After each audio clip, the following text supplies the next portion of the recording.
kaya pag kailangan talaga ng kahit pantulay o pantapal nga, ika nga, di ba? Mangungutang ka. So, balik rin naman natin ang tanong, dapat bang mangutang?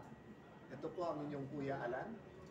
Ako po si Kuya Manilyn. Ako po si Rica Bernardo. Ako naman si Richard Knows. And ako si Jabo All-Star. At ano naman ang mga social media niyo kung gusto nilang pumunta? Uy, Richard Knows, Facebook, Instagram, TikTok, YouTube. Rica Bernardo on Facebook. Ayan. Queen Manilyn po, YouTube channel, TikTok, and Facebook page, Manilyn. Jabo All-Star, TikTok, Instagram, Facebook, and Twitter. May lending ba yung mga... Wala po, wala. Okay. So walang basta't pangungutang sa kanila. Pero lahat naman ng tao, dumadating ang panahon na may pangangailangan. Tama. Meron naman iba, hindi pangangailangan. Gusto Luho. lang. Luho. Tama po. Wala kasi ang meaning minsan ngayon luho. Dati mas simple ang buhay, di ba? Right. So parang dati, basta yung utangin mo lang, let's say, pagkain, pamasahe, yung necessities, di ba? Pero ngayon, lalo na merong ilan games, merong bulugan, tapos everyone thinks that kung yung kapitbahay ko may iPhone, dapat may iPhone din ako. Maganda sapatos niya. Bakit ako hindi, di ba? So anong masama sa hulugan? And sa isang banda naman minsan, di ba? Sa taas din ng inflation, minsan kung ipunin mo, hindi mo rin mabibili. Kaya mas maganda ang hulugan. So yun ang tanong ko sa inyo. Dapat ba mangutang? Ako, hindi po talaga. Hindi. Kasi, ano siya nagbibuild ka ng psychological problem na lalala eventually.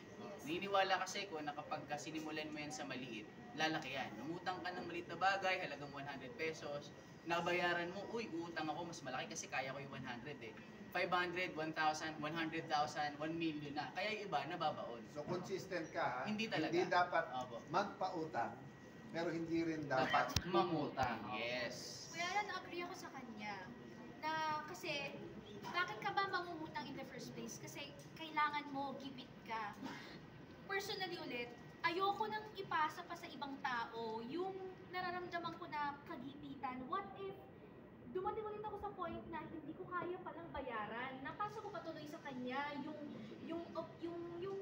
bigat ng sitwasyon na nangako ko sa kanya. Dalawa na kayong may problema. Dalawa na kami. Tama. Pero kung kailangan ko po talagang mangutang, hindi po ako lalapit sa tao. Sa mga, marami ako po ditong nagpapautang talaga. Co-op, di ba? Or kung kaya po sa bangko. So yung mga institution Oo, Yes. doon po ako lalapit. Pero marami silang requirements. Yun lang. Yun lang po.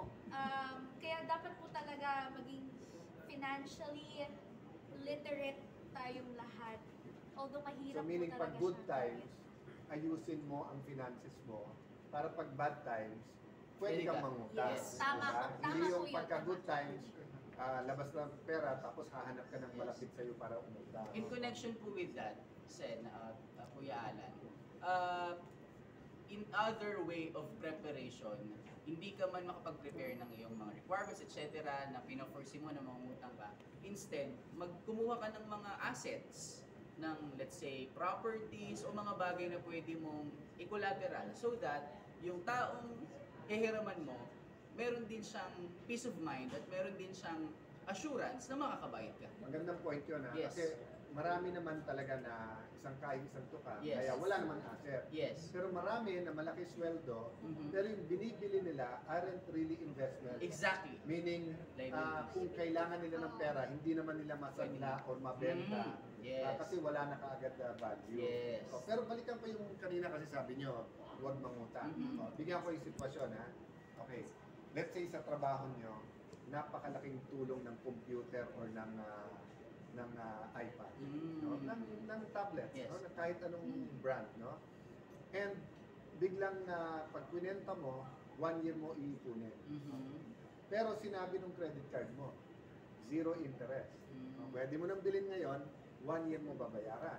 Ang advantage sa iyo nun, 1 year mong ginagamit Yes. at nakakatulong sa trabaho mo.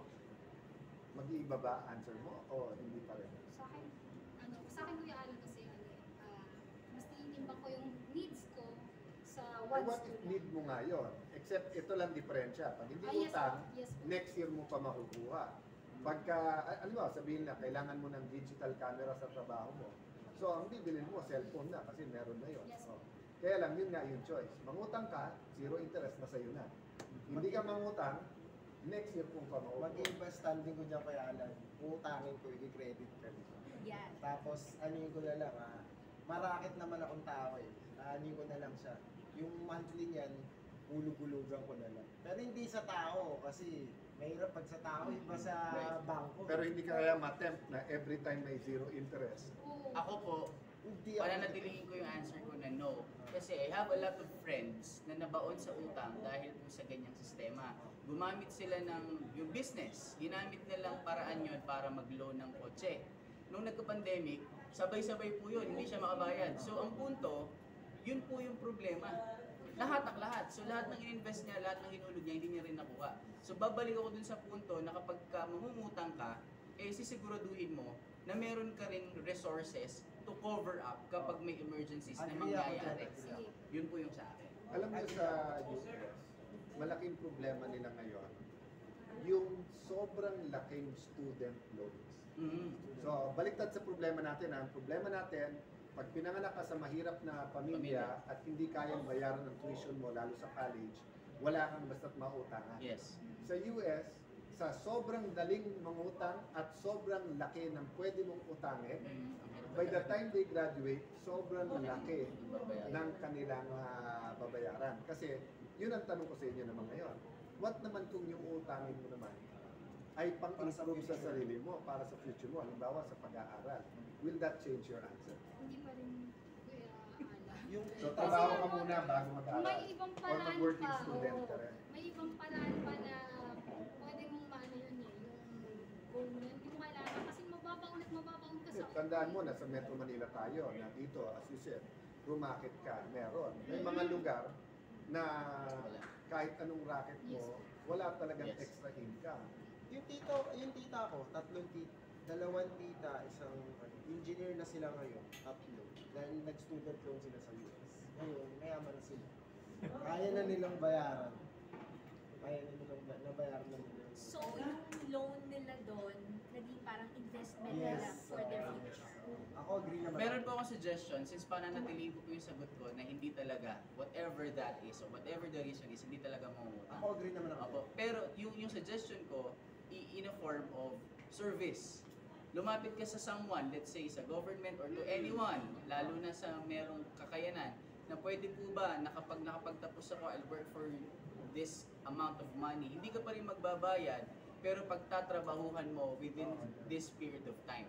Yun po ang akin. Yun ang standard. Well, hindi matatapos ang usapan na to dahil nga mas mahigit parating ating pangangailangan kaso sa resources. In general, of course, there are few people na, sa sobrang blessed sa resources.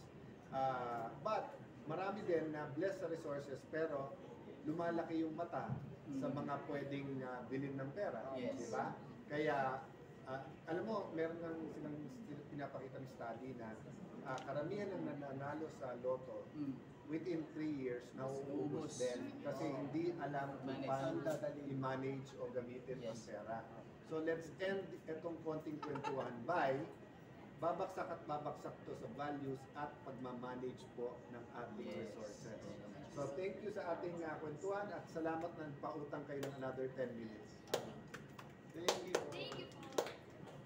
And cut. Yes. Hindi talaga ako namutang. Ang Feel hypocrite me, na I read it. Ang hypocrite na sagot. Make utang.